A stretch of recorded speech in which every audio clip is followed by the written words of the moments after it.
रायगडच्या अलिबाग तालुक्यातील सळावळीच्या खाडीत शिळाच्या होड्यांच्या शर्यतीचा थरार रंगलाय। आग्राव पूर्वपाडा दर्यासागर मित्रमंडळानं या शर्यतीचं आयोजन केलं। गुढीपाडव्याच्या दुसऱ्या दिवशी शिळाच्या होंड्याच्या स्पर्धेची जुनी परंपरा ही दिसून येते। गेल्या अनेक वर्षांपासून खरं तर ही परंपरा पिढ्यानपिढ्या जपली जाते। होड्यांच्या शर्यतीचा थरार हा रंगलेला होता। रायगडच्या अलिबाग मधली हे दृश्य शर्यतीमुळे कोळी बांधवांच्या उत्साहाला त्यांच्यामधला हा उत्साह आपण बघू शकतोय आणि यामध्ये अनेक कोळी बांधव सुद्धा सहभागी झालेले होते।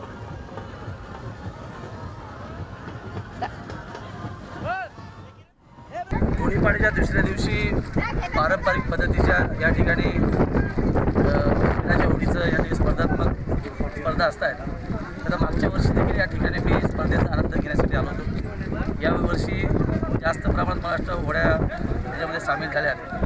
मी देखील एक होडी स्पॉन्सर केली आहे, त्याचा निश्चित मला आनंद आहे आणि ही स्पर्धा कायमस्वरूपी चालू राहिली पाहिजे अशी माझी अपेक्षा निश्चित आहे। परंतु जसं आपण क्रिकेट, कबड्डी, बैलगाडी ज्या पद्धतीने स्पोर्टली आपण जातो, खेळाडूतून जातो, तसंच या स्पर्धेचं आयोजन स्टेट स्तरावरती व्हावं, शासनाच्या मान्यतेने व्हावं अशी सदिच्छा व्यक्त निश्चित करतो आणि लागणारा जो काही निधी असेल तो शासनाने खर्च करावा, जेणेकरून पारंपरिक पद्धतीच्या शिळाच्या होड्या या कायमस्वरूपी चालू राहतील।